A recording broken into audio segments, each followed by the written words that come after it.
Hello everybody, this is Martin. Mario Kusek requested an example for a model using some automations, including the source code. I promised to write an article about it. The article is in progress. I just wanted to share the model and the example application before I publish the report. So it's a very, very simple application. What you can do is you can request brewery reports for different countries.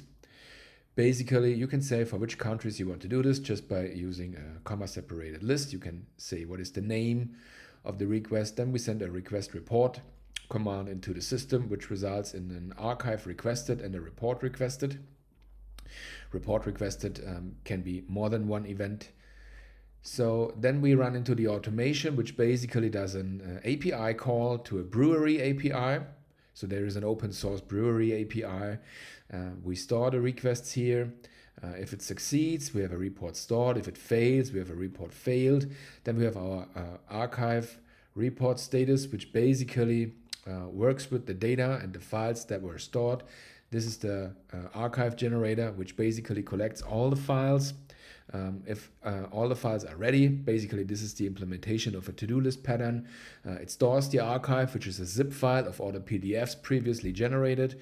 We have this report archive stored event, and then we have stored archives, which can be published in the UI, and if they are published, they can be downloaded.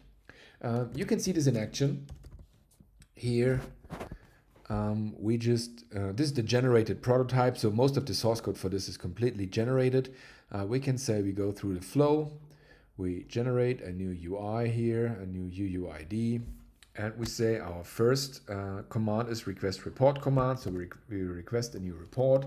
We want to do this for Austria and I don't know, Canada. And we say this is the brewery report. So we submit this, and the great thing is we can see what happens here. So we had the first event that got stored was the archive requested event. Then we have the report requested event for Austria, another report requested event for Canada. So we have the report stored event for Austria and a report failed event since Canada is not supported. There are no breweries in Canada, obviously. This is the retry, and we have the report archived stored event. Now we can go to the next step. We can publish our archive just using the aggregate ID. Just waiting a second, then we see here the archive published event, and we should see our published archive here. Basically, this is for brewery report, which is a zip file locally available. The whole source code is available on GitHub. Feel free to already check it. There will be a decent article explaining everything, but this takes a few more days.